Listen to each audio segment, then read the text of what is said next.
Hiya, you've found yourself on Lost 13mm channel. This video is a quick little show round of a K24 Honda engine and where the sensors are and which one's which. I'm building a car from scratch, an exo type car, and it has a K24 engine and it has a VTEC ECU ignition. Now when I started to try and do the wiring for the VTEC ignition, I went on YouTube, like I naturally would, to just try and confirm some of the sensors I could see connected to the engine, just confirm which one they are. Sorry, when I say sensors, I mean sensors and solenoid, so it's the inputs from the engine to the ECU, but also the outputs from the ECU back to the engine. Anyway, I went on a few and I found a couple of videos, and to be honest, they weren't that great.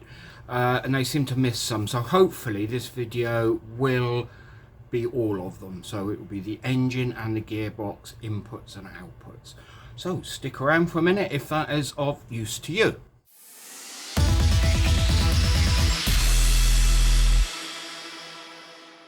So this is the car I'm building, and this is the Honda engine in the back. Obviously, with it being not inside a car, you know, hidden under a bonnet, that gives me some advantages, is I can show you all the sensors, but there are also some disadvantages because obviously it's mounted differently. Front of the engine, but so it's in the back, so this front of the engine here is basically what's against the bulkhead in your tin top car. So first we'll have a look at the gearbox.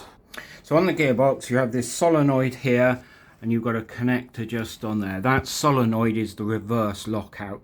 So that's the thing that stops you putting it in reverse when you're driving forward. The side of the gearbox housing, there's a sensor there. That's the speed sensor. So that's the thing that tells your ECU how fast you're going. And then on the side here, just a little bit away from the solenoid, that is the reverse switch. So that's basically for your reverse light to let it know you're in reverse. So then directly up from the clutch housing, we go up here and we have three sensors across here. First one, that is for the inlet cam position. Second one under there is for the exhaust cam position. And then so on mine it's just down here. Sometimes they seem to be on this housing. Honda do seem to move this one around a little bit. But that one there is the engine coolant temperature. Coolant temperature ones will always be two wires on there, which will help you identify it. Any of these position type ones are Hall effect sensors, so they will have three wires. They'll have a supply, a earth, and the signal wire coming out.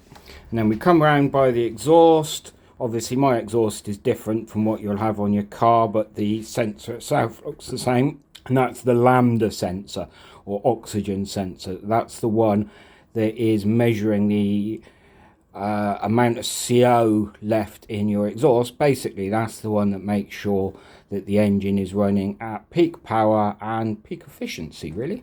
So now we've moved a little bit around the engine, so we are to the right. I suppose it depends what way you're looking at it. Basically to the side of the exhaust and above the oil filter.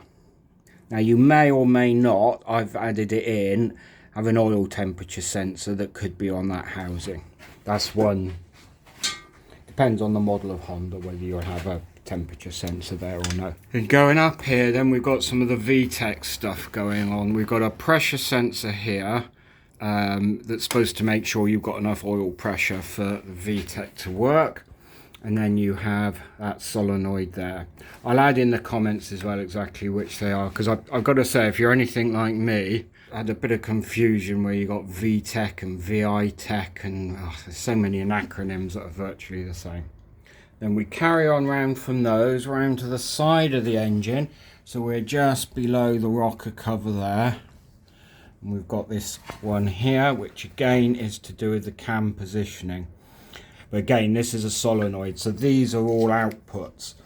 So the ECU tells these what to do, as opposed to the sensors, like on the exhaust, which is the engine telling the ECU what's going on. So we've got that one there, and then right down a little bit further, so by the pulley wheel that's on the camshaft, we have another one, and that's the, sorry, not camshaft, crankshaft. We have a sensor there that is the crank position sensor. So across the top here, you've obviously got your spark plug all the way across the top, where each one's connected, so it has connections on there. Then on the throttle body, again, this is one that will vary quite a lot. On this particular engine, it's a drive-by-wire. So just by here, we've got the drive-by-wire, and those are inputs and outputs. So you've got inputs to tell the motor where to go, and then it has outputs to tell the ECU that it has gone where it's been told to go. Across the top here, this is an output from the ECU, so these are your injectors, which obviously is what lets fuel into the engine. And the very last one, I'm going to have to cheat slightly, because even with the engine fairly exposed, it's really buried. And buried all the way down there is the knock sensor. So the knock sensor is the thing. So knock is the, if you like, the name for what pre-ignition, or in olden days we used to call pinking. It's that sort of rattling which basically is telling the engine that the ignition timing is wrong and it needs to fix it quickly, or you'll end up melting pistons. So the knock sensor there is a sensor telling the ECU if any knocks occurring. And the very last one around there as well, sort of the other side, is the alternator, which is obviously there to charge your battery. Anyway, so that's a little look round at a K24 engine. The K20 is much the same. And I hope that's useful to you. If you find the video useful, do the normal stuff. Stick a like on there would be absolutely brilliant. Or even better, use the thanks button. Catch you all later. Bye.